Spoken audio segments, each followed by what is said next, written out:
Fala, meus amigos, minhas amigas, estamos aqui no NPcast mais uma vez. Se você não se inscreveu, eu preciso te pedir isso, é questão de algoritmo, não tem jeito. Se inscreva no nosso canal e eu quero que você comente hoje esse papo que vai ser diferente aqui. A gente fala com executivas, executivos sobre marketing, sobre negócios, mas a ideia é a gente dar uma estourada um pouco nessa nossa bolha que ela chega a ser um pouco chata, né? Então, assim, hoje eu trago para falar de antropologia relacionada ao marketing, nosso querido Michel Alcoforado. Muito bem-vindo, meu caro, muito obrigado. Muito obrigado, Mairink, pelo convite, estou muito feliz. Boa, muito bom. Galera, é o seguinte, a gente gravou um episódio específico, beleza? Sobre antropologia, então a gente vai deixar o link em algum lugar, não voando por aí, mas você procura e clica nesse link. Eu acho que é legal você primeiro ter uma visão, né, do que é, como se estuda, mesmo que você não queira, para dois tipos de pessoas, né? Aquela que quer se formar, quer conhecer mais sobre o assunto e mergulhar nesse universo, e para executivas, executivos, lideranças. Cara, é fundamental você estudar um pouco mais sobre isso. E nesse outro episódio você vai ver, o Michel fala algumas coisas bem legais de outras disciplinas, outras áreas, discutindo temas que ele fala, poxa, não, peraí, a antropologia é que precisa estudar isso. Então ele tem sido uma voz muito ativa no cenário de pessoas mesmo aqui no Brasil e no cenário de negócios também com as suas consultorias. Cara, vamos começar aqui com a influência no marketing, beleza? Antropologia influencia em marketing mesmo ou isso é um pouco de forçação de barra? Eu acho que não tem como fazer marketing sem antropologia. Porque se o marketing, segundo Kotler, é um caminho para você atender desejo e necessidade dos consumidores, sem ter consumidor nesse jogo e sem entender consumidor, não tem como você fazer marketing. Então, eu tenho dito que o mercado gosta muito de repetir algumas frasezinhas prontas, mas na real faz pouco bem as frases que mesmo repete. Esse papo de consumidor no centro da tomada de decisão, meu consumidor é o mais importante, a cliente é a minha patroa, e não sei o que a gente ouve em qualquer fórum. Sempre. É pouco verdade. E não é pouco verdade porque os gestores, os executivos, não estão dando importância para o que estão falando, tá? É pouco verdade porque estão entendendo mal. E estão entendendo mal por quê? Porque partem do pressuposto que o cliente, quando chega lá na reunião com o executivo para falar alguma coisa, ele sabe o que está falando e a gente não sabe o que fala. Eu brinco sempre que o consumidor mente, né? E ele mente por quê? Ele mente porque a gente mente para o analista. Tu paga 700 mil reais na sessão e tu diz que esqueceu não sei quem, que não tá nada, que não tem inveja de ninguém. Tu mente para analista. Você não vai mentir numa sala de grupo focal? Óbvio que vai. Agora, por que ele mente também? Ele mente porque quando a gente faz alguma coisa, a gente não racionaliza aquilo que está fazendo. A gente tem uma bagagem por trás das nossas ações que determina os nossos comportamentos, os nossos gostos. E essa bagagem é a cultura. Então, as empresas e o marketing tá colocando sim o consumidor no centro da tomada de decisão, só que tá olhando para o lugar errado. Não tem que olhar só para aquilo que ele fala. Tem que olhar para aquilo que leva o consumidor a falar aquilo que ele está falando. E é para isso que a antropologia serve. Então, não tem como fazer marketing sem antropologia. Então é obrigatório que todo profissional de marketing e vendas ele estude antropologia? Patrícia Pessoa, minha amiga, que é executiva, diz sempre que o marketing é uma melancia, né? Não dá para fazer sozinho. Igual melancia você não come sozinho, né? Um profissional de marketing para fazer algo que presta, precisa compartilhar essa melancia com outras pessoas. Isso. Eu acho que um bom executivo de marketing tem que ter noções de antropologia, tem que saber do que se trata, igual tem noções de várias outras coisas. Ninguém é especialista em inteligência artificial, mas tem que saber o que é inteligência artificial. Mas eu acho que tem que se cercar de gente que entende. E entende, não é só o conhecimento pelo conhecimento. Entende como é que o conhecimento no consumidor pode virar estratégia. Como é que o conhecimento sobre o consumidor pode virar produto. Como é que o conhecimento sobre o consumidor pode transformar a empresa. Então isso é se cercar de gente que entende de antropologia. Como que eu conheço o meu consumidor, então, sem o olhar do marketing? Não é sem o olhar, vou refazer a pergunta. Como que eu conheço o meu consumidor com o olhar da antropologia? Entendendo ele na sua especificidade. Um grande problema... Mas o marketing não faz isso? Desculpa te interromper. Faz! Foi uma provocação só. Fala mais sobre isso. Eu acho que os times de marketing têm cada vez mais se preocupado com canvas, tem cada vez mais se preocupado com charts importados do South by Southwest, tem cada vez mais se preocupado em reproduzir fórmulas simples, como se todo consumidor coubesse dentro daquelas fórmulas. A gente pode chegar aqui num ponto fundamental, que é o marketing de varejo, por exemplo, né? Uhum. Varejo é maravilha. Durante muito tempo, partiu-se do pressuposto que a loja devia ser organizada como um processo de quase aprendizado do consumidor na medida que entrava nela. Então a porta tinha que Sim. ser a zona de descompressão, porque o consumidor não sabe muito bem o que está tendo ali. O meio da loja devia ter algo que ele podia levar no meio do caminho. E o fim da loja era onde devia estar o core business, porque o consumidor tinha que ir lá passear, perder muito tempo dentro da sua loja, porque quanto mais ele estivesse lá, mais ele comprava. Essas pessoas que estão construindo loja baseado em charts e fórmulas importadas dos Estados Unidos, nunca foram na 25 de março. Porque na 25 de março, a coisa mais importante da loja tá na porta. E o fulano não leu o Paco on the Hill. Ele tá ali gritando, esse aqui é o meu core, na porta, na zona de descompressão. Uhum. Então o que a antropologia boa faz? Ela desconstrói e adapta qualquer formulazinha para a tua realidade caber nela. E não como acontece hoje. O que os executivos fazem, as grandes consultorias, dessas que eu respeito imensamente, os meninos da McKinsey, os meninos da Bain Company, os meninos da BCG, os meninos dessas empresas que eu respeito imensamente, eles trazem os charts das escolas de negócio americana e ficam martelando o teu consumidor para caber nela. Agora, tem um outro aspecto importante também, que os gestores de marketing precisam saber, né? Vocês gerenciam marcas no Brasil, mas vocês não moram no Brasil, né? Não? Não, né? Eu não posso imaginar que alguém que tem um salário como executivo de marketing faz parte, no mínimo, do 0,5% da população brasileira, mora num prédio no Itaim Bibi, ganhou um carro da firma com gasolina paga, tem almoço executivo pago com cartão de crédito corporativo, é capaz de sozinho entender o Brasil. Esse é o principal desafio da sociedade brasileira. Porque um executivo americano, com uma sociedade mais igualitária, com uma sociedade com menos desigualdades, ele é capaz de dar uma volta na rua e entender minimamente como o consumidor dele se comporta. Um executivo brasileiro, não. Porque o mundo do cliente dele é o avesso do mundo dele. Então não dá para fazer boa antropologia ou bom marketing sem ter boa antropologia. Assim como eu acho que não dá para fazer boa antropologia sem, do meu ponto de vista, né, da antropologia que eu faço, sem ter ferramentas e diálogos com outras pessoas de outras áreas. Então eu aprendo demais com os marqueteiros. Legal. Aprendo demais. Mas acho que eles precisam aprender mais com seus consumidores. Então a gente está fazendo planejamento, pesquisa e análise lá da Faria Lima, então. Tá. Como que a gente muda isso? Acho que tem uma questão que é fundamental, que é o seguinte, né?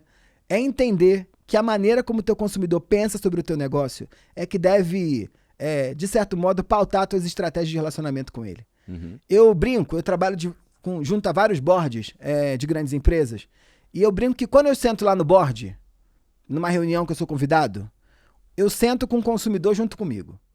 Então, enquanto tá o executivo pensando na planilha de Excel, eu levanto a mão e falo, gente, mas tal coisa, né? Essa pergunta que eu faço, baseado nas minhas pesquisas, é uma pergunta que o consumidor faria para aquela empresa. Então, o ponto fundamental aqui é que tem uma distinção que é importante, que a gente tem que levar em consideração que o consumidor, ele não fala a linguagem do marketing, ele não fala a linguagem dos executivos. Tem que ter alguém no meio do caminho gerando essa tradução. E antropólogos vivem de tradução. Uhum. A gente é bom tradutor. Então, para a Faria Lima abandonar o jeito como a Faria Lima pensa, ela precisa ter bons tradutores da realidade brasileira. E antropólogos são ótimos tradutores. Muito bom. Deixa eu abrir um parênteses e te fazer uma pergunta. Quem é o Michel Alcoforado? Eu sou antropólogo, eu só sou antropólogo, não sou mais nada. Eu sou antropólogo com pitadas de comunicador, só isso. E eu sou antropólogo 24 horas por dia. Porque eu sou antropólogo quando eu estou tomando banho, eu sou antropólogo quando eu vou no mercado, eu sou antropólogo quando eu pego um táxi, e eu sou antropólogo quando eu venho aqui falar contigo. Uhum. E fiz essas coisas que antropólogos precisam fazer para virar antropólogos. Mestrado, doutorado. Mas eu inventei uma vida aqui, pra gente sair dessa questão mais burocrática, porque currículo a gente acha fácil. Uhum. Eu sou um cara do entre. E eu entendi que tinha potência no entre. Então eu construí uma carreira com muita antropologia, mas entre a antropologia e o mercado. Eu construí uma carreira entre as empresas e a academia. Eu construí uma carreira entre os executivos e os consumidores deles. Eu construí uma carreira no entre. Então, eu sou um bom administrador do entre, um bom comunicador entre essas fronteiras, entre esses dois mundos. Perfeito. E falta demais isso, né? A gente estava falando aqui nos bastidores. Vamos lá, vamos entrar nesse assunto aqui. A gente estava falando em off sobre essa questão acadêmica e a questão do profissional. Qual que foi a sua experiência fora, né, em outros países, e o que você enxerga no Brasil que falta para a gente diminuir a distância entre aquilo que é muito acadêmico, o mestrado, o doutorado, que não se aplica eventualmente, não vou generalizar, que não se aplica ali no dia a dia da empresa, e a empresa também querendo fazer muita coisa sem a força do ambiente acadêmico. Eu descobri sem querer que eu podia trabalhar. Legal. E aí óbvio que os antropólogos trabalham, é uma piada, né? Mas eu descobri sem querer que eu podia trabalhar fora da academia. Eu estava fazendo uma pesquisa na Argentina. Eu fazia mestrado na Universidade de Brasília sobre Senado e política. Me interessava entender como um discurso funcionava. E aí eu passava a minha encarnação inteira, fiquei 2 anos indo todos os dias ao Senado, sentando lá, vendo e assistindo como é que os senadores falavam. Era esse meu trabalho. 2 anos? 2 anos. Uau. Todos os dias. E aí, de segunda a sexta, eles vão pouco, né? Então, mas eu ia de segunda a sexta, eles iam de terça e quinta. Eles não. E aí surgiu uma oportunidade de fazer um trabalho comparativo com o Senado argentino. Então eu fiquei 6 meses na Argentina, pesquisando o Senado argentino, vendo como os argentinos falavam. Aí, olha que doido, um dia eu saindo da biblioteca da Universidade de Buenos Aires, os meus amigos, assim como os amigos brasileiros, saíam da aula cheio de livro. E a gente ia pra onde no Brasil? Pra biblioteca. Ler. Porque tinha que ler 800 páginas por semana. Uau. A gente lia muito. E aí, um amigo argentino saindo comigo, eu virei pra ele e falei, vamos pra biblioteca? Ele disse, não, vou trabalhar. Eu falei, você trabalha? Aí ele disse, sim, eu trabalho. Eu falei, você trabalha com o quê? O antropólogo trabalha? Ele disse, sim, eu trabalho numa consultoria de inovação. Eu falei, é o quê? Chamava BMC Innovation. Era uma consultoria com escritório global. Eu falei, você trabalha lá? O que você faz? Eu ajudo marcas a entenderem seus consumidores. Nossa, que fantástico. Aí eu falei, pode isso? Aí ele disse, pode. Aí eu falei, vou pesquisar. E aí comecei a pesquisar. Como era isso? E comecei a entender que tinha uma oportunidade aí. Isso mudou a minha vida. Porque eu já tinha um doutorado encaminhado, eu ia fazer doutorado fora, estava pensando ou em ir para Colômbia ou em ir para Harvard para fazer doutorado em antropologia, para estudar discurso mais uma vez. E aí eu não faço doutorado nesse momento, vou fazer depois. E eu vou para o Canadá para tentar entender como é que a antropologia do consumo estava se dando por lá. Fico 2 anos no Canadá. E aí quando eu volto para o Brasil, eu digo, olha, eu vou dar conta de fazer aquilo que eu acredito, que é levar a antropologia para o marketing. Só que eu não fazia nada, não fazia ideia de que era marketing, né? Sim. E aí eu começo a trilhar uma trajetória nesse caminho. Que fantástico, cara. E aí, mas você foi bem aceito quando você chegou pelo mercado? O mercado me tratava igual hamster. Porque era um momento que já existia aqui no Brasil, sobretudo nos grupos de planejamento das agências e no marketing de uma forma geral, de uma ideia de que a agência e as empresas tinham que ter mais do que profissionais de comunicação e de marketing para construírem planejamentos mais eficazes. Então, uma das ciências que eles falavam, que eram ciências que iam ser importantes para os departamentos de marketing, era a antropologia. Porque nos Estados Unidos é comum o fulano sair do doutorado dele em Princeton e ele trabalhar na Apple. É comum.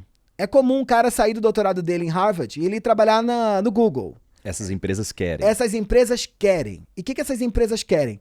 Elas querem uma maneira como o antropólogo pensa. E aqui, a gente às vezes não quer uma maneira como alguém pensa, comprar a maneira como o outro pensa. A gente quer comprar o que o outro faz. Isso é velho. O mundo mudou, né? Tá provado agora, né? Porque o que você faz hoje, amanhã já não serve pra nada. Então não tem por que eu comprar o que você faz. Tem que comprar como você pensa. E essas empresas compram nos Estados Unidos a maneira como você pensa. E depois, se o fulano se comporta numa reunião ou não, se ele sabe fazer uma apresentação de PPT, isso aprende rápido. Ele escreveu tese de doutorado. É muito mais difícil escrever tese de doutorado do que fazer PPT. E olha uma loucura. Eu me dei conta disso quando volto pro Brasil e eu fui fazer um trabalho com o Walmart. O Walmart estava começando o processo dele de digitalização aqui, inventando o Walmart online. E um executivo que eles trouxeram dos Estados Unidos era um brasileiro, que infelizmente não lembro mais o nome dele, tem uns 15 anos isso. E ele era filósofo. Uau. Ele era filósofo. E eu falei, você é filósofo e é diretor de arquitetura de informação? Ele disse, sim. E eu falei, como é que você virou isso? Ele falou, estava fazendo doutorado em Colômbia. E ele estava fazendo doutorado em Colômbia em estética. Que ele queria entender, nos quadros, como é que as informações eram apresentadas. E aí ele, duraço, em Nova York, que custa uma fortuna, alguém fala para ele assim, tu sabe disso? Tu estuda como é que algo compõe um quadro? Tu serve para trabalhar aqui na minha empresa de web design. Porque o que a gente está fazendo é compor quadro. Vem trabalhar com a gente. E esse cara fez um sucesso absurdo nessa empresa, nessa agência, e ele foi contratado para ser VP de arquitetura de informação do Walmart. Porque é complexíssimo isso, né? Caramba. Como é que eu componho, crio um quadro? Aí eu falei, tem aí um espaço. Que legal, cara. E é isso hoje que eu tô fazendo, né? Uhum. Então, eu tenho uma consultoria, que é o Grupo Consumoteca, que já tem mais de 14 anos, e a gente atende a América Latina inteira, para tentar derrubar esse abismo entre a academia e o mercado. Que legal. E aí eu imagino quando você chegou, então as multinacionais já te procuraram, vem trabalhar comigo. Ah, não, o hamster, né? Voltei no hamster. E eu ia nesses negócios que eles me chamavam. Foi muito engraçado isso, porque eu ia nas reuniões e eles diziam assim, a gente queria ver um antropólogo. Meu Deus do céu. Eu fui, olha que doido. A Abril, né, era um grande império de comunicação e tinha um prédio inteiro aqui na Marginal, Pinheiros. E no último andar da Abril tinha um restaurante que recebia só fontes importantíssimas. Agora, que Isso. não é mais, né? Era o último andar, a gente ia lá. A primeira vez que eu fui, Fernando Henrique Cardoso estava na mesa do lado, assim. Era essa gente que ia lá. Aí, sabe por que os jornalistas me levavam? A gente queria ver um antropólogo. Então, eu entendi de novo, eu acho que esse é um negócio importante, assim, que foi muito decisivo na minha carreira. Eu entendi que o problema dos executivos não me entenderem naquele momento não era deles, era meu. É eu que tinha que me fazer inteligível e necessário. E aí eu fui construir uma carreira para dizer, gente, olha, vocês precisam de mim, vocês não sabem. Porque eu sirvo para um bocado de coisa aqui que eu vou ajudar vocês a ganhar dinheiro. E foi o que eu fiz, né? Eu trabalhei com bancos onde as minhas ideias fizeram que um aplicativo saísse de 600 downloads por dia para 6.000 na outra semana. Por causa de uma ideia simples, né? A gente trabalhou com varejo de moda, onde a gente entendeu que o consumidor, quando olhava uma peça e ele via uma tag de importado, a percepção dele de preço aumentava em 25%. Então, em algumas peças que tinham algumas características específicas, coisa acolchoada, casaco, flanelado, pelinho, a gente começou a entender que coisa a gente podia botar no produto para aumentar a percepção de valor da peça. E quando não tinha nada, a gente só mandava uma tag, importado, o consumidor achava que valia a pena pagar. Entendi. A gente trabalhou com empresas onde a gente entendeu, por exemplo, como a tua bebida podia voltar a ser uma bebida importantíssima para o público consumidor, dado que ela estava completamente envelhecida. E aí a gente criou o conceito e levou a bebida tá aí, todo mundo bebendo ela até hoje. Pô, fantástico. E assim, né, entendendo não só aquilo que o teu consumidor te fala, eu acho que esse é o ponto importante aqui. Né? Eu acho que os gestores de marketing, e não os executivos porque não ficam diferente disso, mas sobretudo os diretores de SEMAI, o gerente de SEMAI, o cara de inteligência, de insight da tua empresa, fica preocupado com aquilo que o consumidor falou. As pessoas têm que entender que para fazer bom marketing, a gente precisa lidar com aquilo que está por debaixo daquilo que o consumidor falou. Porque eu brinco sempre que o insight não vai vir da boca do teu consumidor. Porque se o insight viesse da boca do teu consumidor, você não estava pagando R$150 para ele dar entrevista. Você estava pagando 600 mil, que é o preço da consultoria. Entendeu? E aí fica todo mundo acreditando que o consumidor vai dizer, eu acho que essa garrafa d'água tinha que mudar para azul. Você gosta desse rosa? Não é isso. O que eu tenho que fazer é entender o contexto do consumidor ao ponto que eu vou definir, a partir do contexto desse consumidor, se a garrafa tem que ser vermelha ou azul. Vou te dar um exemplo clássico de uma pesquisa que a gente fez na indústria da beleza. A gente foi contratado uma vez para fazer uma pesquisa que era sobre categorias. Aí eu falei, que porra de pesquisa é essa, né? É uma pesquisa sobre categorias. Fui contratado para decidir o que era belo para pobre e para rico, o que era luxo para pobre e para rico, o que era tecnológico para pobre e para rico. Então, eu não chegava na casa do consumidor e dizia para ele, me diga o que você acha que é luxo. E ele dizia, luxo para mim é...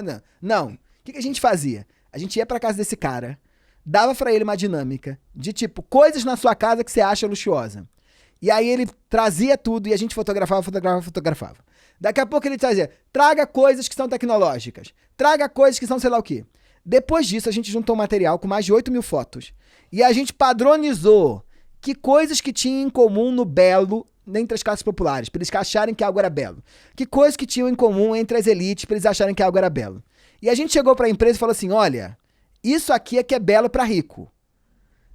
E aí, quando chegou no escritório de design, a gente falou, para construir um produto belo tem que ter tais características. Que animal, cara. Isso não veio da boca de alguém. E essa empresa, ela domina o mercado hoje, né? A principal empresa do mercado. Isso não veio da... Alguém falou, para mim, que sou pobre, algo que é belo tem que ter contraste de cor. A gente percebeu que contraste era algo que dava percepção de beleza muito forte para as classes populares. Que contraste é esse? Primeiro, contraste de ideias. Então, as classes populares amam quando algo que foi criado por uma coisa vira outra coisa. Então, a garrafa PET que vira um vaso. A revista que vira estante. O copinho que vira porta alguma coisa. Então, era contraste de ideia. Eles adoram isso que dá percepção de belo. Então, as nossas embalagens viraram outra coisa. A gente percebeu que contraste de cor dava uma percepção de belo gigantesca. Então, é por isso que as classes populares amam poá, amam oncinha, amam vaquinha, porque você tem branco e preto junto. E é isso que determinou as embalagens. A gente percebeu que a ideia de contraste de conceito também era importantíssimo. Tipo, o tem e não tem junto. Por quê? Como essas pessoas passaram por processos de formação muito distintos, o pensamento delas ganha sentido através da oposição de uma coisa com a outra. Então, por que as classes populares amam frente única? Roupa frente única. Porque tem na frente e não tem atrás. Aí ele fala, entendi. Por que eles acham bonito animal print? Porque eu vejo o branco e o preto. Entendi. Então isso determinou a refação de produto, determinou a refação de loja, determinou tudo. Você muda toda a dinâmica de marketing, você muda o seu mix de produtos completamente com esse raciocínio, cara. Completamente. E isso, um ponto importante que a gente precisa repetir, não vem da boca do consumidor. Não vem. Esperar que o teu consumidor vai te dizer, pra mim tem que ter contraste de ideias, você tinha que pagar 600 mil a ele, não 150 reais. Exatamente. É a identificação de padrões que o pesquisador tem que fazer. Que Pra isso a antropologia é ótimo. Fantástico, cara. Ele jamais ia falar, eu gosto quando o copo vira vaso. Tudo que ele Eu gosto diz. do preto com branco porque ele me traz tal coisa. Não vai falar. Não, e esse é um ponto decisivo, porque... De vez em quando, né, eu brinco que os MBAs têm... Eu sou professor de MBA aí pra essa, mas os professores de MBA às vezes complicam. Porque tem um slide que apareceu no MBA de Harvard, que chegou aqui no MBA da SPM, sei lá da onde, que alguém trouxe, que é o slide do homem da Apple. O Steve Jobs. Olha que loucura. Do Steve Jobs, dizendo que não fazia pesquisa. Porque se ele tivesse perguntado pra alguém se... a pessoa queria um iPhone, é óbvio que ela ia dizer que não queria, né? Tem esse slide clássico. Ou mesmo o do Ford, né? Que se tivessem perguntado para alguém se as pessoas queriam um carro, elas diziam que era um cavalo mais rápido. E aí, como é que os executivos brasileiros entenderam essa frase? Que não precisa de pesquisa. Tudo errado. O Steve Jobs foi o maior pesquisador que eu já vi na minha vida. Se você leu a biografia dele, toda a trajetória dele é uma trajetória de pesquisa. Agora, que pesquisa que interessava o Steve Jobs? Era uma pesquisa onde eu entendo o entorno e eu digo pro consumidor que ele precisa, ele nem sabe o que precisa. Pra isso não é perguntando. A gente não sabe o que a gente precisa. Não adianta você perguntar pro teu consumidor, o que eu mudo no iPhone? Você quer a câmera maior? Ele não sabe. O que você valoriza O que você valoriza? Isso aí não serve pra nada. Pra nada. Joga isso fora. Deus do céu. Serve pra nada. Cara, a gente tem que repensar o marketing todo como ele tá acontecendo. E eu tenho falado muito de um negócio que eu gosto, que o marketing mudou. Eu tenho desenvolvido um conceito que com a entrada da digitalização na vida, a gente vai entrar na fase do que eu chamo de marketing de reverberação. Que é pouco importa o que você é, só importa o que as pessoas dizem que você é. E uma marca que é desejada, Não é love brand. Esquece esse negócio de love branding. Porque você não ama ninguém. Tu não ama ninguém mais, né? Quem você ama? Você ama a Apple? Não, você gosta da Apple porque ela te entrega coisas. Aham. Você ama... Alguém ama a Amazon. Alguém ama Mercado Livre. Alguém acorda de manhã e fala assim, tô apaixonado pela Shopee e pela Shein. Uhum. Não. As pessoas, elas entendem que essas marcas ajudam elas, no seu dia a dia, inventar a sua própria marca. Esse é o principal desafio do consumidor hoje. Eu compro marcas não porque eu amo elas. Eu compro marcas porque elas me ajudam a inventar quem eu sou. Tá? Nesse processo, o teu caminho de compra, a tua jornada de compra, ela muda por completo. Porque eu preciso despertar nesse cara, em cada ponto de contato, a possibilidade dele falar sobre mim. Então, eu tenho um slide que eu trabalho muito, que eu gosto da beça, que houve um tempo, que era um tempo mais comum entre os baby boomers e a geração X, onde o principal gatilho de compra estava orientado pelo status. Não é à toa que todo marqueteiro aí ficou preocupado com bem posicional, né? Que era uma palavrinha que a gente repetia a beça. Uhum. Que era como um atributo de consumo do meu serviço, do meu produto, me gerava uma distinção imediata no meu círculo de relações. Porque a consumo só serve para duas coisas, né? Para te criar vínculo de pertencimento, para te diferenciar do grupo. Uhum. Então os caras iam lá e compravam alguma coisa que te gerava esse sentimento de distinção. Típico pai baby boomer. Comprei um apartamento. O que um baby boomer faz? Convida as pessoas para conhecer todos os cômodos do apartamento. Diz, veja meu cômodo, veja minha suíte. O meu pai trocar de carro. Droga, eu faço isso. Isso você faz, cara. É X, né? Geração X. Isso é ótimo, foi ótimo. Eu faço feliz, cara, assim, poxa, vem aqui. Meu pai, eu não tenho carro. Mas meu pai, como é um típico baby boomer, ele é viciado em carro. E ele é muito apaixonado por carro. E aí, quando ele troca de carro, ele fala, meu filho, vamos lá embaixo ver meu carro. Aí eu vou pelo meu pai, porque eu amo ele. Sim, sim. E aí eu sento lá e ele diz, veja isso aqui, eu vejo o teto que abre, vejo não sei o que, vejo não sei o que lá.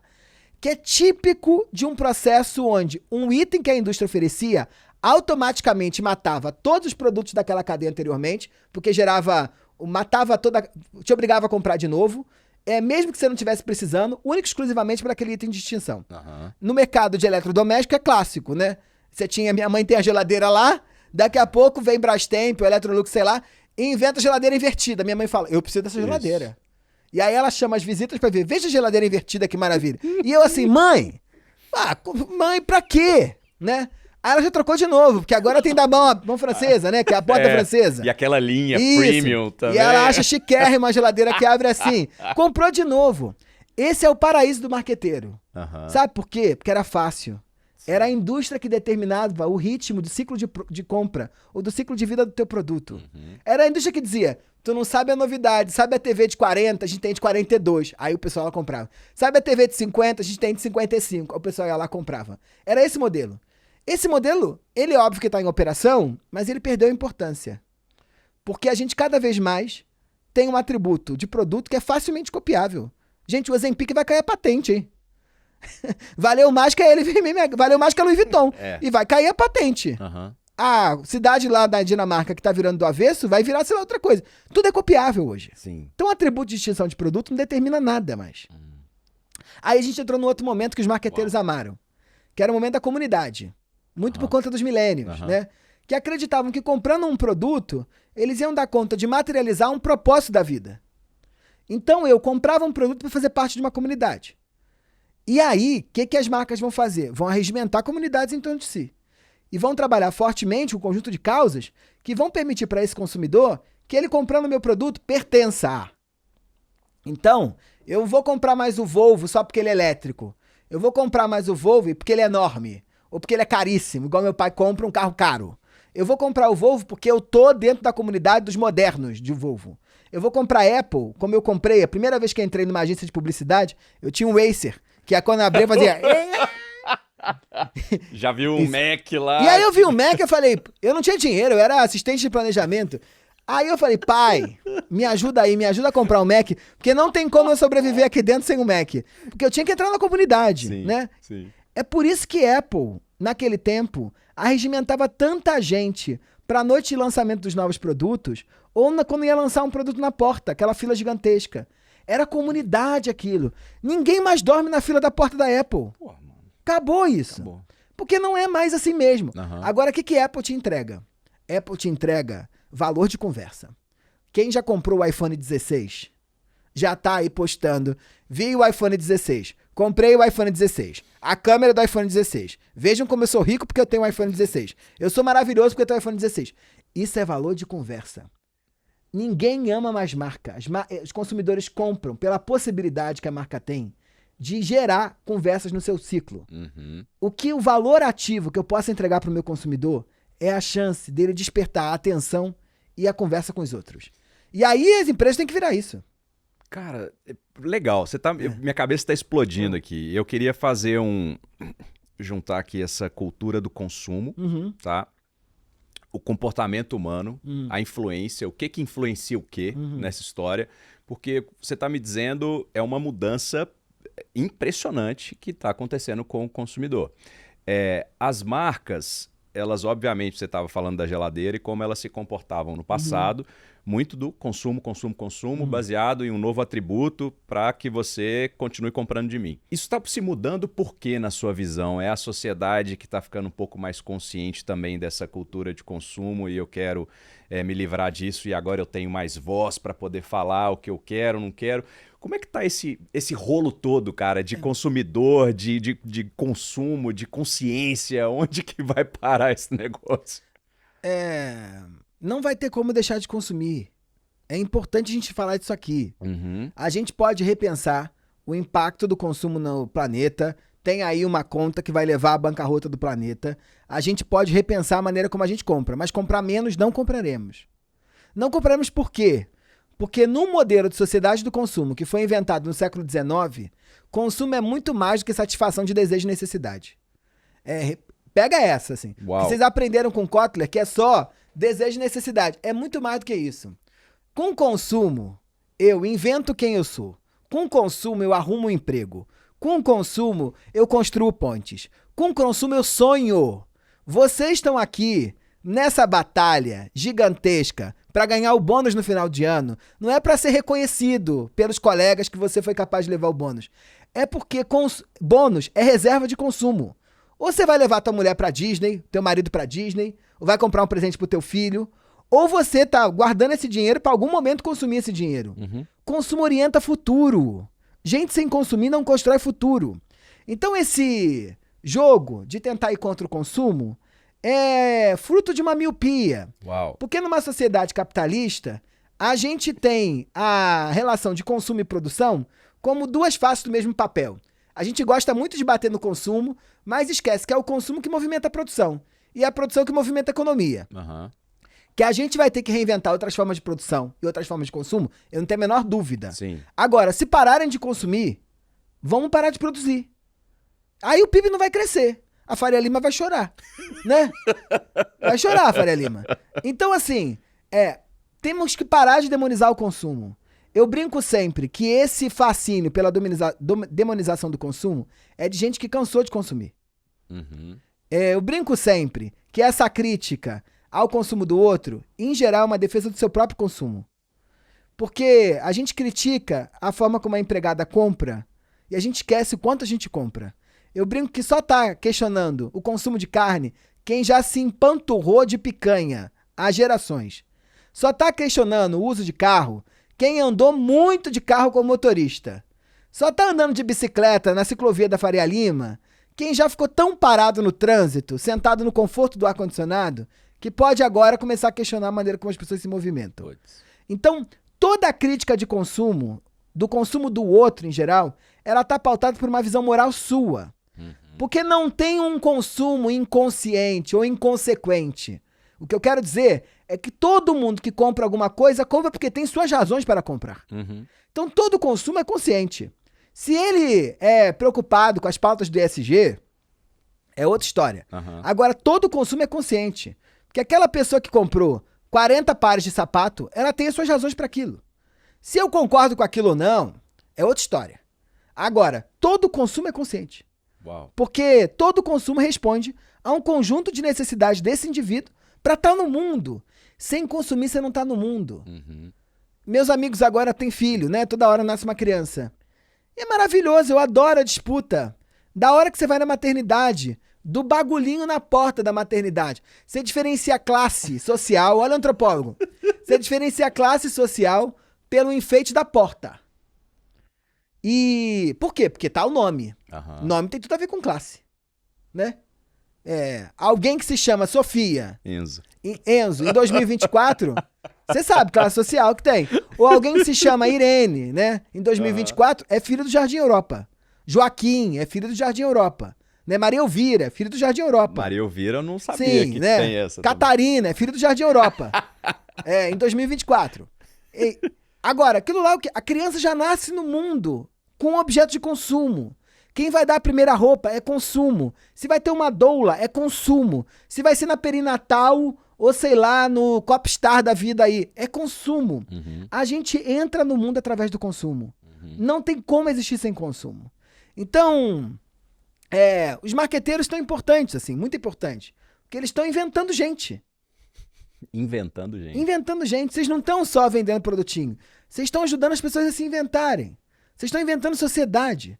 Olha a revolução que o celular trouxe na nossa vida. Uhum. O Steve Jobs nunca vendeu celular.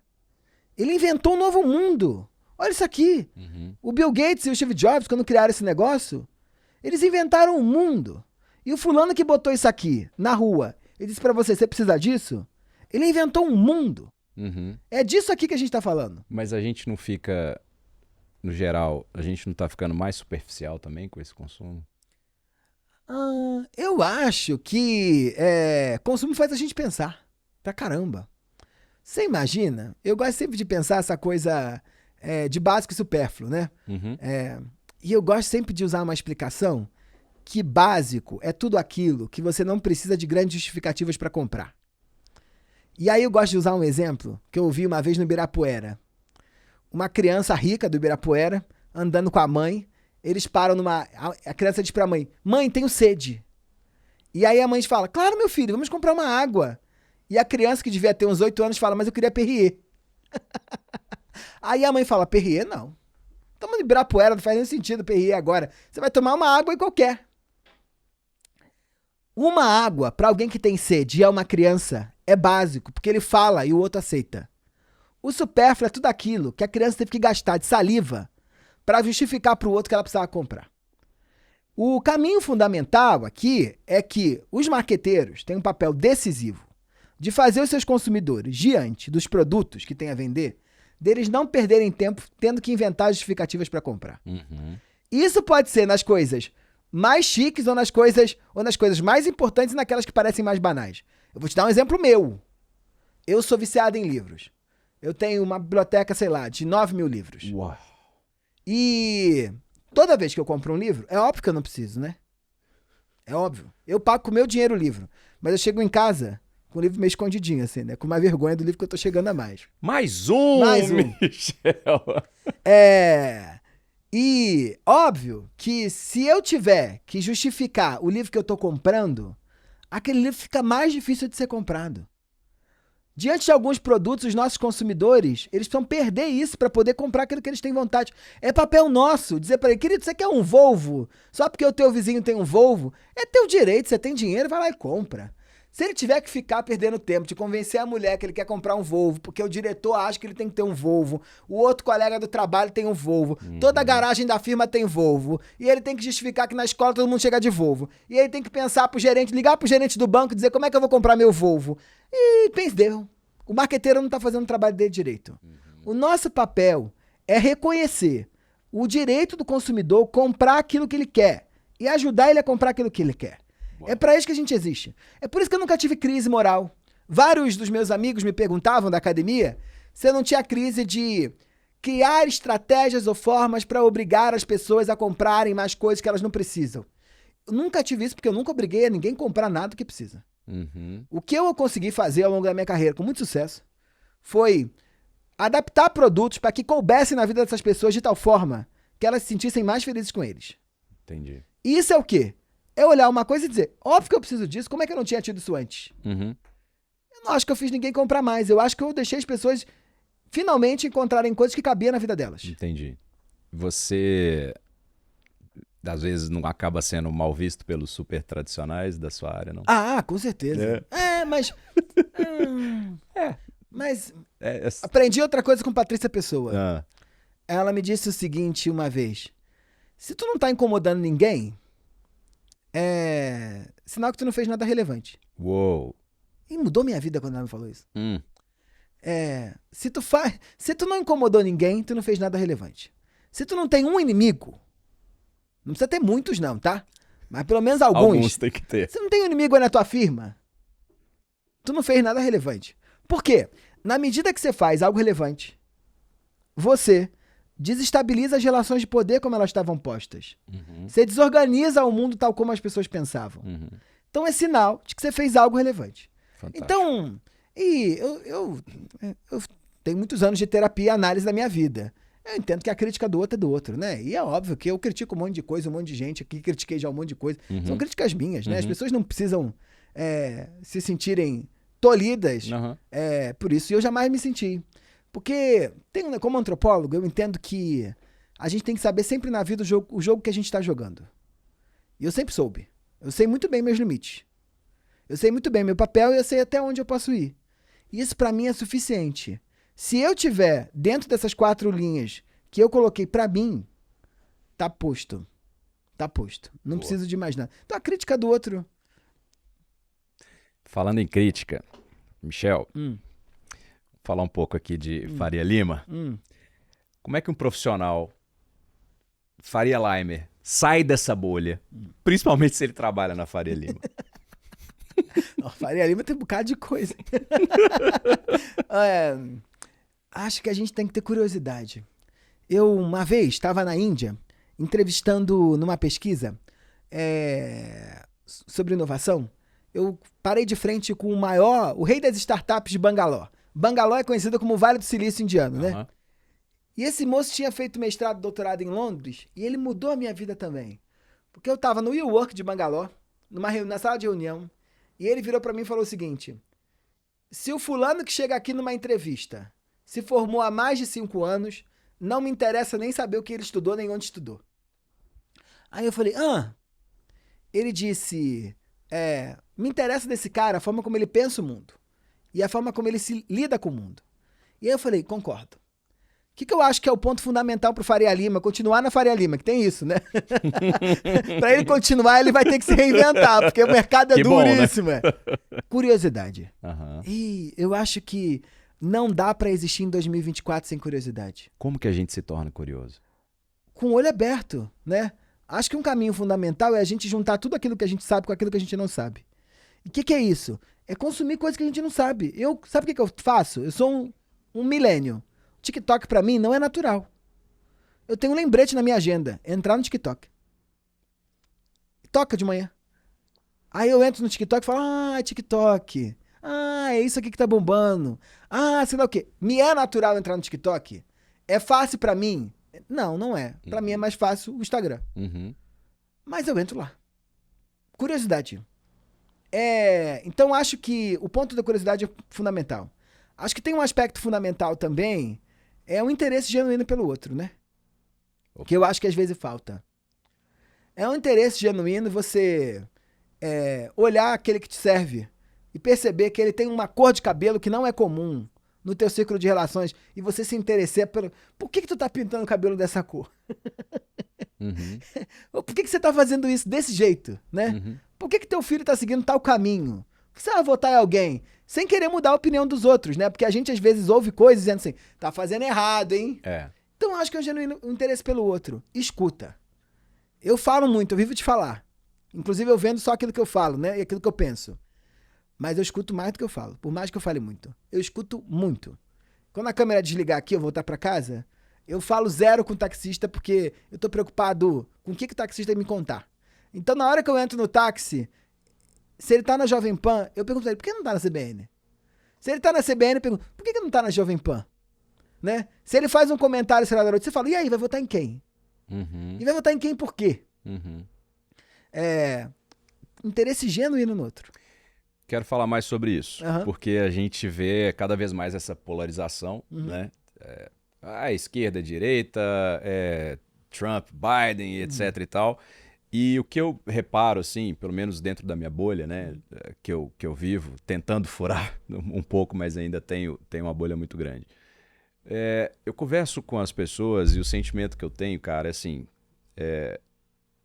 se eu vou conversar com um bolsonarista, ele vai conversar comigo para me convencer a me tornar um bolsonarista. Se eu vou conversar com alguém que é Lula, ele vai conversar comigo para me convencer. Então, cadê o conceito de debate? Assim, eu não sei se é isso que tem que ser o debate, porque a galera quer colocar.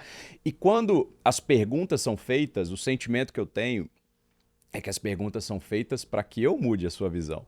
Então, se eu sou A e você é B, eu vou te perguntar por que você é B, mas para eu te colocar aqui elementos para você se tornar A. E não porque eu quero saber por que você é B. Então, Mairinho, tem um negócio que é muita petulância a gente achar que vai mudar a opinião dos outros. Sabe por quê? Quando alguém chega numa opinião, essa pessoa chegou naquela conclusão baseada em muitos elementos. É muita petulância você acreditar que só porque você falou uma frase ou disse alguma coisa, alguém vai mudar o mundo e vai mudar a visão de mundo completamente. Não dá, né? A gente constrói visão de mundo como tijolo, né, em parede. São vários elementos que vão te levando para um lugar. Então, alguém que, por exemplo, vai votar num candidato, não decidiu aquilo só porque viu o fulano falar na televisão num debate. Ela tem fruto de uma história de vida, da relação dos pais com a política, do teu lugar no mundo, de como você nasceu, de onde você estudou, de que amigos você tem, de que bolha você faz parte. Então é uma tolice a gente imaginar que eu vou para um debate, para uma troca de ideias, imaginando que eu vou virar teu voto. Esse movimento de virar voto é uma idiotice gigantesca, né? Ninguém vira voto de ninguém. As pessoas, elas podem até mudar de opinião em relação a um candidato. Mas assim, ninguém vira voto de ninguém, porque a opinião de alguém é construída através de uma visão de mundo. O voto, ou a percepção política de alguém, é a ponta do iceberg de algo que é muito maior. Então, a gente tem que aceitar. Só que isso só é possível. Só é possível se eu considerar que o ponto de vista do outro é um ponto de vista válido. Eu sou rodeado de pessoas que pensam um mundo muito diferente de mim. Votam em pessoas muito diferentes de mim. Eu nunca disse, eu acho que você devia votar no fulano, não. Mas também nunca me abstive de dizer que eu voto. E porque eu entendo que o fulano tá certo. Sabe igual a gente tava falando no consumo? Alguém que toma Perrier todo dia de manhã tem toda a razão de tomar Perrier todo dia de manhã porque acha que precisa. E alguém que vota no candidato que vota tem toda a razão. O que não pode te impedir de entrar no debate público e colocar o teu ponto de vista. Isso aí não tem nenhum problema. Você pode todo dia pro teu Instagram dizer que você vai votar, todo dia dizer por que você acha o candidato B, X ou A. Agora, quando eu sentar na conversa, se é um impeditivo você votar em outro candidato, a gente manter um diálogo, uma relação, é impossível isso. Isso é uma bobeirada gigantesca. E como que você chegou? Enfim, tem toda uma trajetória de vida e conhecimento, estudo e etc. Eu queria que você falasse mais sobre isso, porque, bom, eu fui no lançamento do seu livro e ao mesmo tempo que a gente está aqui no estúdio, né, e eu tô hospedado num hotel e toda a minha trajetória, que foi longa pelo trânsito, demorei 1h30 para chegar lá, mas eu fui observando, né, fui tentando fazer um pouco isso, observando. E são ambientes diferentes de onde nós estávamos. E eu fiquei impressionado. Eu nunca tinha ido até lá. Eu só tinha chegado até Jardins. A minha bolha. Um pouco mais no Higienópolis, num casamento. Sei. E depois eu falei, meu Deus, mas pera, que igreja é essa? Que coisa fascinante. Pra que lugar é esse? E ao mesmo tempo que vi, né, situações e passei pelo ambiente de pessoas lá com situação, né, viciadas em drogas, etc. Então, ou seja, dois mundos diferentes, seja do ponto de vista social, do ponto de vista econômico, o que quer que seja.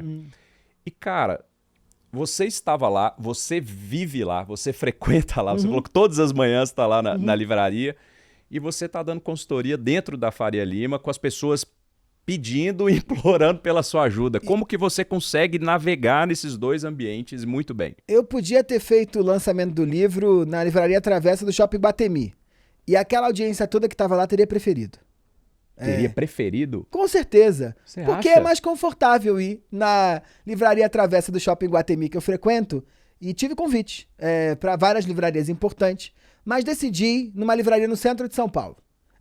Uma livraria importante, de lançamento de grandes autores, do campo da literatura, mas embaixo do Copan.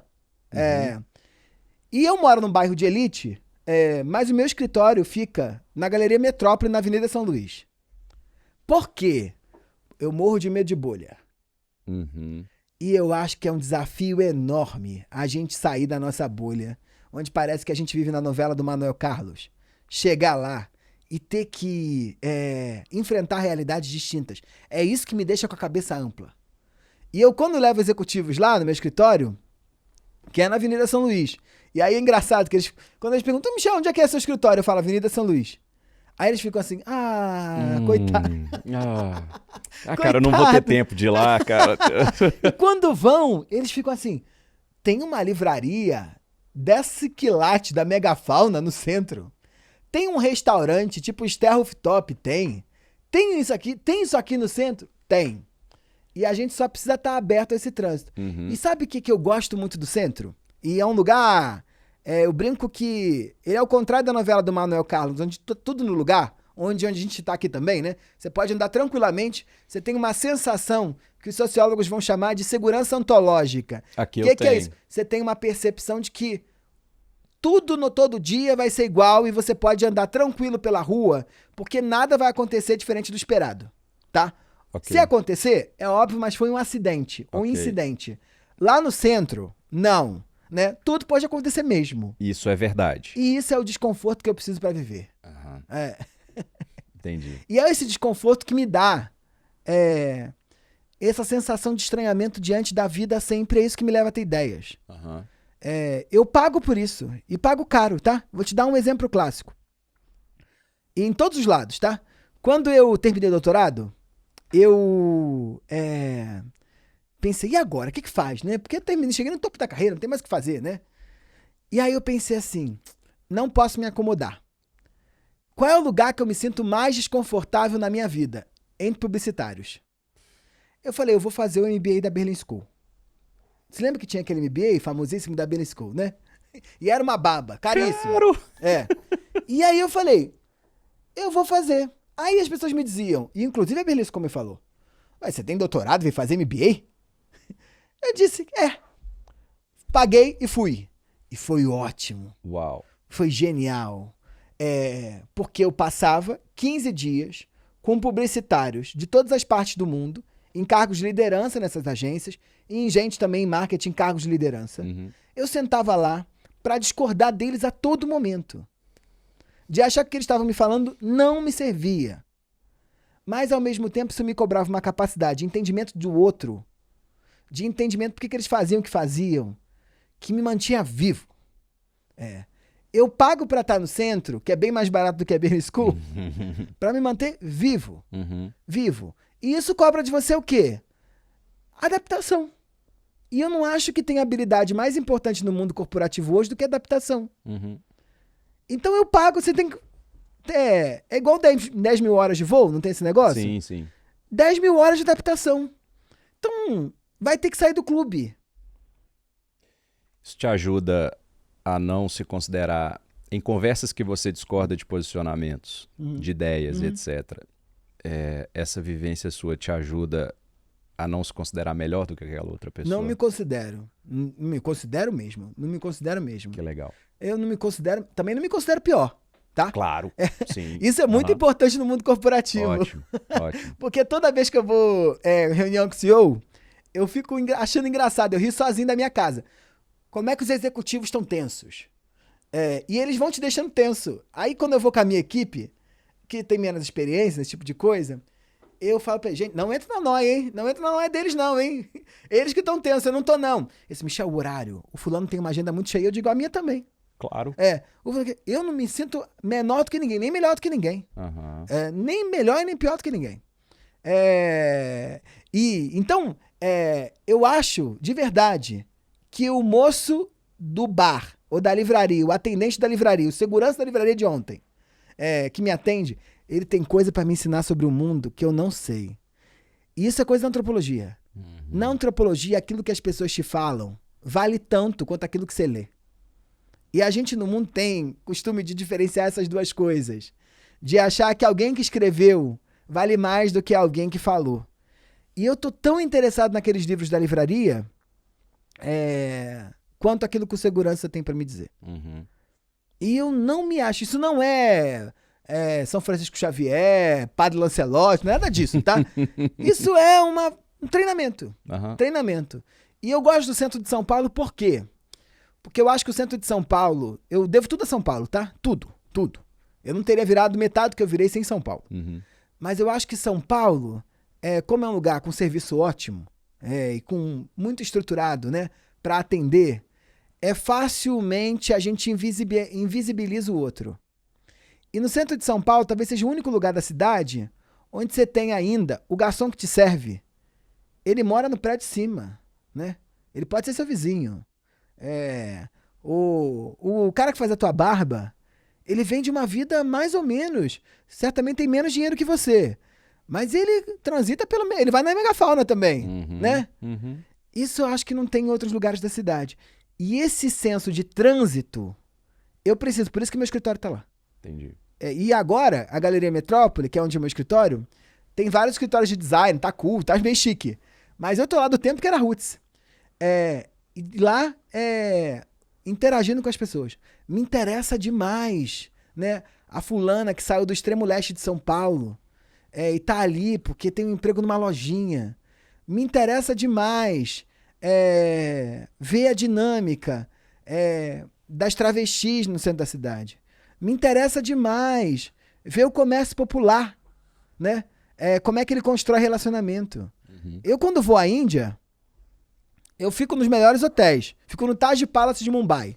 Mas eu saio de lá e vou andar na rua. Eu vou entrar na biboca. Uhum. Eu vou, às vezes, quando eu tenho coragem, eu como. Quando eu não tenho, eu fico lá em torno da barraquinha de comida na rua. Não entendo nada de hindi. Mas eu fico lá, e eles olham pra minha cara, acham que eu sou indiano, me fazem pergunta em hindi, eu digo que eu não sou. Eu fico lá. A gente, pra ficar mais apto a viver no mundo, a gente tem que viver no mundo. Uhum. E isso é duro, tá? Porque quanto mais você avança na carreira, mais a vida te tira do mundo.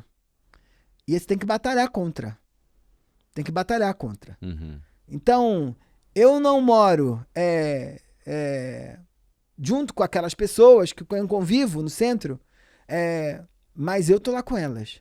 E eu não tenho problema, você não tô dizendo pra ninguém fazer voto de pobreza. Uhum. Mas, tipo assim, entra no restaurante do clube, que você entrou lá, vai encontrar todo mundo que trabalha na mesma empresa que você, que ganha mais ou menos igual você, que é o colega os pais dos filhinhos das escolas, igual seus filhos estão também. Cara, vai pra um lugar que tu nunca foi. E não tem melhor cidade no Brasil pra fazer isso do que São Paulo. É verdade. Porque aqui tá o mundo, né? Verdade. E eu acho que você vou. E qual é o ponto aqui pra mim? Adaptabilidade. A minha capacidade de adaptabilidade me tirou o medo. Uhum. Eu não tenho medo do futuro. Uhum. Já tive, não tenho mais. Não tenho, porque se tudo der errado e eu tiver que voltar a lavar prato, eu vou continuar antropólogo.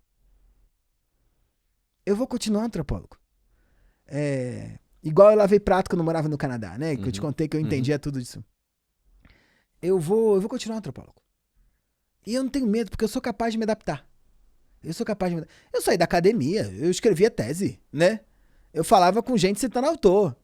Eu não escrevi um parágrafo sem notas de rodapé, que eram maiores do que o texto que eu tinha escrito. Se eu fiz isso, por conta da minha adaptabilidade. Legal. Então, acho que o que um profissional no futuro vai ter que ter, capacidade de adaptação. Só isso. Muito Só bom. isso. Muito bom. Cara, eu queria falar de atenção e retenção com repertório, tá? Hoje o que a gente vê é essa loucura de influenciador digital, de agora esse fenômeno Pablo Marçal, né, de tudo que está acontecendo. É a primeira vez até que eu converso sobre isso, mas ontem no lançamento do seu livro eu fiquei refletindo, né, sobre discute ou não discute, até que ponto a gente fala sobre assuntos só para surfar uma onda, para pegar uma audiência, e eu nunca falei porque eu nunca quis fazer isso. Mas eu achei a sua visão muito interessante. E eu queria que você falasse um pouco mais sobre isso e fazendo um paralelo com as empresas e a forma como nós precisamos comunicar com os nossos consumidores, beleza? Do ponto de vista de vale tudo na atenção Se a retenção junto com o repertório for diferente, a gente não ferra ali uma marca também? Então faz esse paralelo para mim, por favor. Tá bom. Eu acho que tem um aspecto que é importante, cuidado com o que eu vou falar. Tudo tá? bem. Que é o seguinte, o grande dilema hoje que vocês gestores de marca têm é que vocês têm vários públicos que ambicionam e buscam coisas nos produtos de vocês que são distintas. Então, para um baby boomer, ou para um millennial, ou mais para a geração X e baby boomer, reputação, os índices de reputação de marca interessam. Agora, para alguém da geração Z, interessa zero.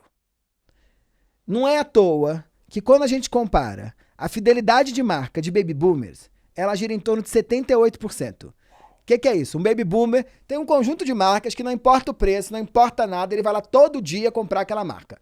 Pode ser o sabão em pó da Omo, pode ser a maionese da Hellmann's, pode ser o carro da GM, ele compra a mesma coisa. E quando a gente olha para a geração Z, esse número está em 20%. Então o jovenzinho da geração Z tá pouco ligando para a fidelidade de marca e tá pouco ligando para a reputação da tua marca. Por quê? Porque a maneira como a gente estrutura consumo mudou. E aí, voltando em Pablo Marçal, é engraçado porque os temas polêmicos são assim, né? Quando a gente tenta entender alguma coisa, parece que a gente tá defendendo alguma coisa. Não. Isso. E lá vem pedrada Isso, e não sei o que. Ah, então você é direita. Então eu você acho que todo marqueteiro tinha que ler, estudar Pablo Marçal, tá? Porque o Pablo Marçal é um fenômeno de marca. Uhum. E é um fenômeno de marca genial, tá? Por uma questão simples. O Pablo Marçal entendeu desde sempre que no mundo digitalizado como a gente está vivendo, reputação se constrói com disputa de atenção. Alguém com muita reputação não é alguém coroinha de igreja, como a gente achava no passado. Uhum. Alguém com muita reputação é alguém que desperta ou captura muita atenção. Então, se você olha hoje, isso vai chegar na tua marca, tá? Tá na política, vai chegar na tua marca. Se você olha hoje, o que o Marçal tem de diferente do Boulos, ou o que o Marçal tem de diferente do Nunes, ou o que o Marçal tem de diferente do Datena, é que o Marçal construiu uma reputação junto aos seus eleitores que é dada pela captura de atenção, tá? Ele tem muita atenção acumulada sobre si. E aí o conceito que eu desenvolvi, que é o conceito que eu acho que é central para todas as marcas, é o conceito de valor de conversa. Uhum. O que interessa para uma marca é o quanto ela desperta e captura a possibilidade do consumidor, usando o teu produto, gerar conversa. É o quanto você é conversável. Se você tem um produto que ninguém fala sobre ele, você vai morrer. Mas eu vendo seguro funerário. Como é que eu vou fazer as pessoas falarem sobre isso? Azar o teu, não sei. Né? Contrato pra gente ver. Eu não sei. Você tem um produto que precisa ser conversável. E quando você olha, por exemplo, para mercado de luxo, que em geral começa a sofrer as primeiras trepidações antes do mercado de massa, é exatamente isso. Uhum. O que Balenciaga tem de diferente de Hermès para um jovem da geração Z é que Balenciaga tem captura de atenção como ninguém. Como ninguém. Hermès é velha para jovem. Uhum.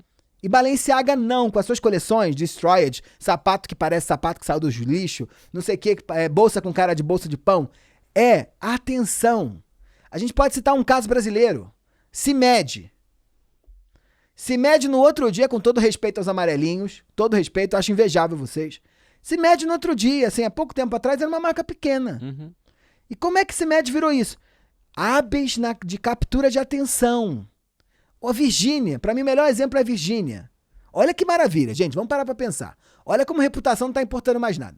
Virgínia, a moça agro, casada com um cantor agro, mora na Agrovila, né? Na Agrolândia, né? Aí tá bom, tá a Virgínia lá. 30 milhões de seguidores, ótima Virgínia. Virgínia acorda um dia de manhã e fala, vou lançar uma base. Gênia, Virgínia é gênia. Virgínia tem que ganhar todo o dinheiro do mundo. Eu quero esperar que ela fique mais rica. Aí Virgínia inventa uma base que não presta. As influenciadoras vão lá, começam a dizer que a base da Virgínia, quando bate água, cai. Virgínia não para de vender base. Não para de vender base. Os consumidores não param de comprar. Por quê? Porque eles compram a base da Virgínia para saber se a base da Virgínia cai mesmo. Eles compram a base da Virgínia para dizer, eu comprei, para fazer aqui para vocês um Reels, para ver se a base cai mesmo. Virgínia vende base da Virgínia para as pessoas saberem se a base dela é diferente da Boca Rosa, da Dior. Mas não vai cair depois? Vai cair depois, mas a Virgínia vai lançar um outro produto depois, que vai continuar colocando a Virgínia como centro das atenções. O que Virgínia não tem reputação. Virgínia tem atenção acumulada sobre si. E num mundo, que é uma palavrinha de novo que o marketing vai acabar, que é economia de atenção, né? Num mundo onde o principal valor que está em jogo, o principal aditivo de consumo, a principal entrega de consumo que você pode oferecer para o teu consumidor não é mais status e não é mais pertencimento, é atenção. Porque é a atenção que faz teu filho, que está estudando, igual todo mundo estudou as mesmas coisas, conseguir um emprego. É a atenção que faz você conseguir um contrato. É a atenção. A gente tá aqui, é disputando atenção, não é mais nada. Sim, sim. Não é mais nada. Olha que loucura. Se a gente fosse pensar, por exemplo, no podcast do passado, a gente começaria esse episódio você lendo meu currículo.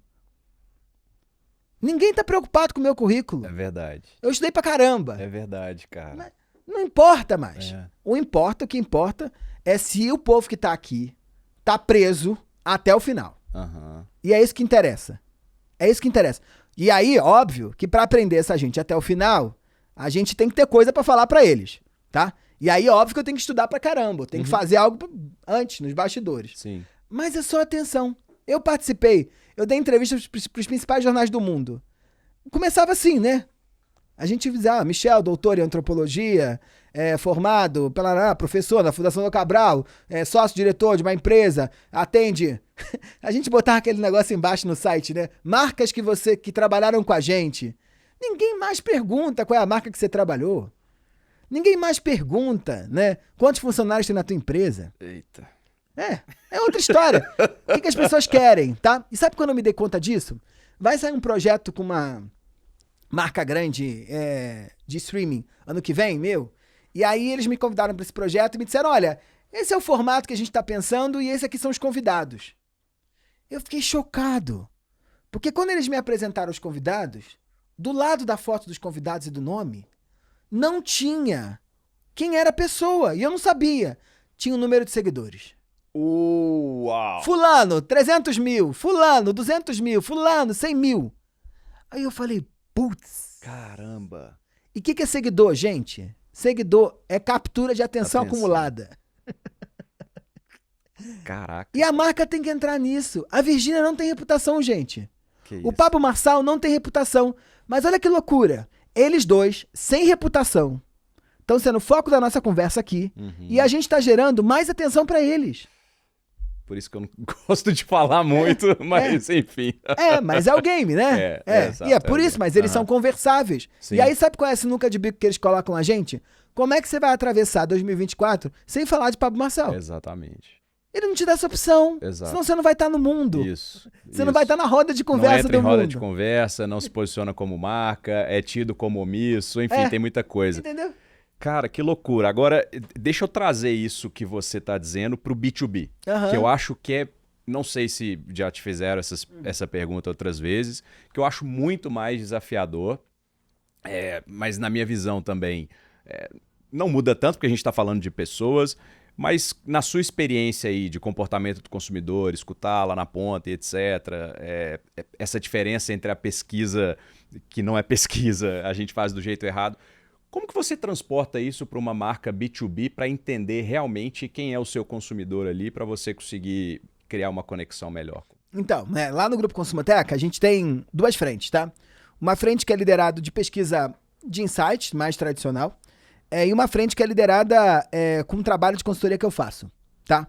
E aí, nos trabalhos de consultoria que eu sou contratado hoje, o meu briefing é uma pergunta, que é tipo assim, caiu o NPS entre jovens de baixa renda, como eu subo? Volte daqui a 2 meses me dizendo como é que eu subo. E aí eu faço a minha investigação junto com o material que eu já tenho acumulado, com as minhas análises, e eu volto lá com uma estratégia, dizendo para ele, olha, tua marca tá fazendo isso, só que não interessa pro teu consumidor, vamos mudar para isso. Olha, sabe a tua loja? Ela talvez tenha que mudar e virar isso aqui. Olha, sabe a tua estratégia de mídia? Talvez ela tenha que virar outra coisa, né? E qual é o ponto aqui importante? O que determina essa transformação do Michel, antropólogo da academia, para esse do mercado? É que eu entendo que, primeiro, a base do meu trabalho é o insight. E insight é uma palavra que também o mercado acabou com ela. O que é insight? Todo mundo acorda de manhã e fala, tive um insight. Né? Eu tô aqui no meio da minha reunião e falo, muito bom que você me disse, tive um insight. Pra mim, insight tem 3 coisas. Primeiro, um insight pra mim tem que ser algo que muda a tua percepção de mundo. O que tem em toda apresentação minha? Eu tô preocupado que o executivo, depois que me ouviu, ele nunca mais olha a planilha e diga, caramba, né? Vamos fazer do mesmo jeito. Isso é o quê? Tem que abrir a cabeça. Para isso que serve a antropologia. Mas insight pra mim é um tripé. No meu insight tem que sempre ter fato. Então eu tô sempre preocupado com fatos do que o consumidor me diz, pesquisas quantitativas, que é ele que sustenta a parte do insight. O segundo ponto é o porquê desse fato. Então não me interessa saber que Sorocaba bebe 19% de Sorocaba bebe água de manhã, se eu não entender por que eles não bebem cerveja. Então eu tenho que entender porquê.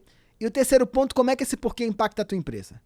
Porque é no porquê e no impacto que a gente vai fazer a transformação estratégica para gerar um novo caminho para a organização. Porque todo fato tem um porquê e todo porquê impacta a tua empresa. Agora, a gente atuando no porquê ou modelando a nossa estratégia para dar para o consumidor um outro porquê, eu consigo mudar o número da tua organização.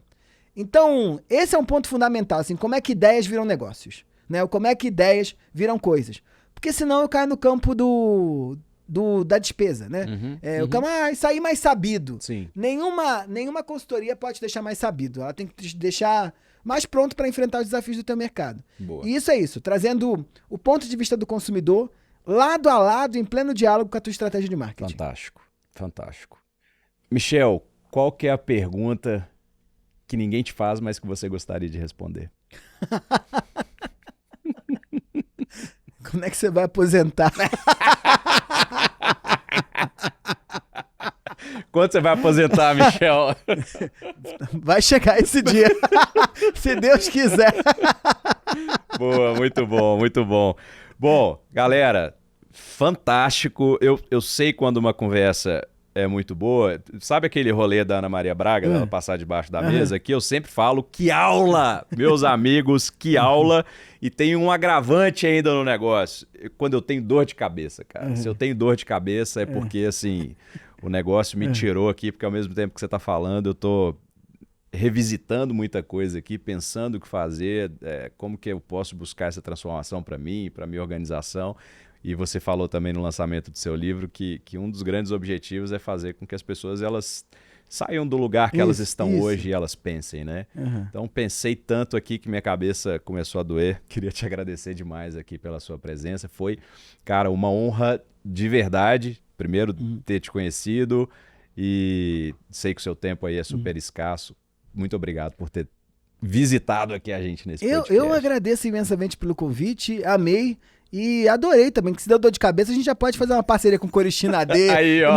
Novalgino Magrama. E pera, Cris, eu vou te procurar aí, hein? Vamos fazer uma parceria aqui. Obrigado, galera, Marico. muito bom. Não se esqueça de se inscrever aí no nosso canal. Se você tiver alguma sugestão, mas tem que ser tão genial quanto o nosso querido Michel aqui para a gente trazer. A gente tem uma curadoria muito exigente para que você aprenda, para que você fure sua bolha, para que você saia do seu lugar comum. Se tiver alguma sugestão, coloca aí nos comentários, tá bom? Valeu, galera, mais uma vez. Milhões! Pessoal, nosso grande objetivo é trazer conteúdo de qualidade para você, sem tecniquias e de uma forma que você consiga compreender. Então, a única coisa que a gente te pede é para curtir esse vídeo, comentar, para nos falar como que esse vídeo te ajudou, porque, consequentemente, você vai nos ajudar a alcançar outras pessoas também.